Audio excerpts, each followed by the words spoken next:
again to my YouTube channel, and my name is JD Marinero and welcome to JD Smart TV.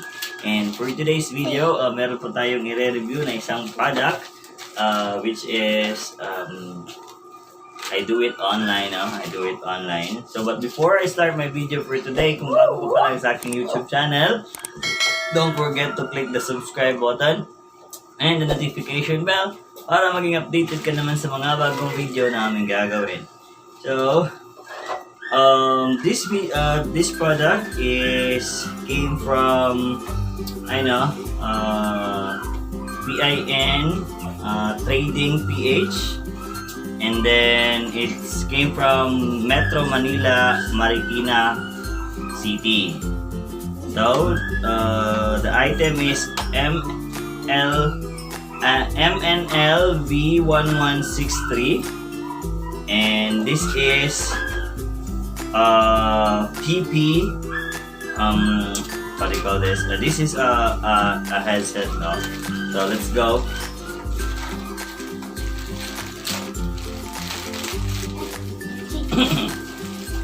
Okay, so here we go. This is red and nakabalot po siya ng wrap. Sa tawag ni Mal? Bubble wrap. Meron siya bubble wrap. So, just to make sure the item is safe, nilagyan talaga ng bubble wrap. Good job sa inyo. Okay. I will use it, I will talaga with my bare hand, no? Hand? Yeah. Bare hand? Mo, umubuan na. Kung saan ka? Okay, so this is the item, guys. DIY1. Yan, DIY1. It is an open, okay, Openear Duet wireless headphone. So this is and then it dito, one ear designed, outdoor sport. Standby time niya is 120 hours. Working time is 5 hours. Charging time, ang battery niya, guys, is 3.7 V/120 mAh. Charging time is 1.1 hours. And BT 512 siya. And then working range niya is 10 meters, no?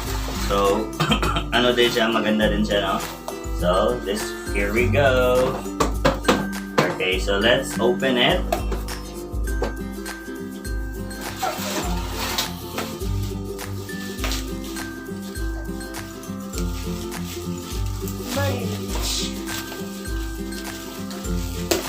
Okay, here we go.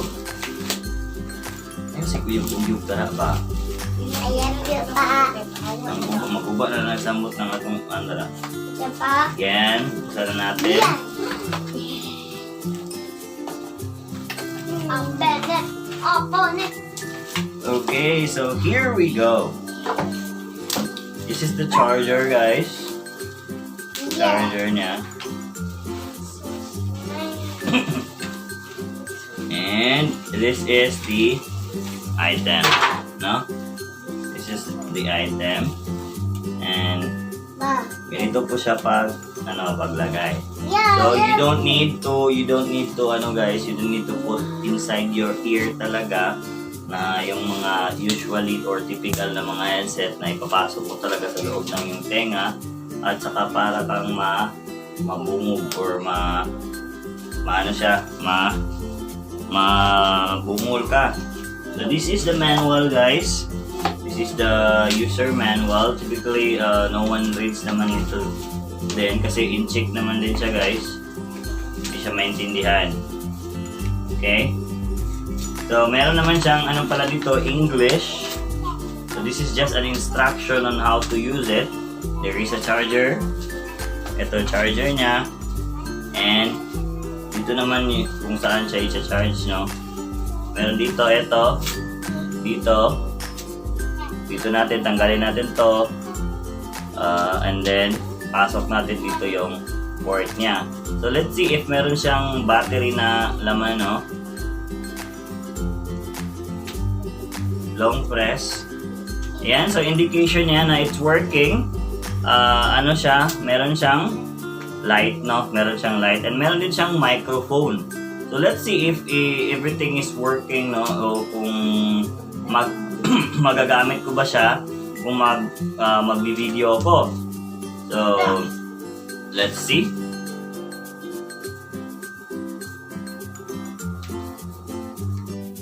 Hanapin natin siya, on natin yung Bluetooth natin.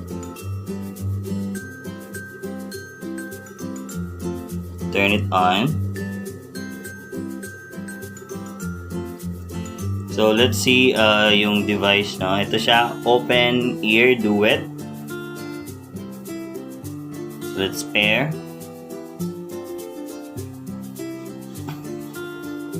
So pairing na po siya.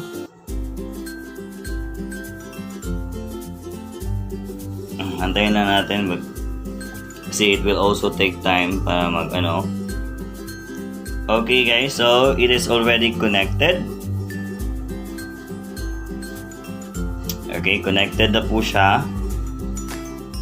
And then let's see guys, let's see if working na talaga siya. Okay, hello guys. So I already try it. So trinay na po siya. I know. Kaya trinay ko na po siyang magpatugtog. So good. Working po siya. So I can really say that the quality of the item is not very good. And then ito siya, nagamit ko na din siya into videos. And ito na po yung outcome niya ngayon. So I can say that talaga that the item is really good. I will also see that I put the link on the description below if you want to order as well. Yeah, so thank you so much and I hope you like the video. Please share naman sa mga kakilala niyo. Have a good day.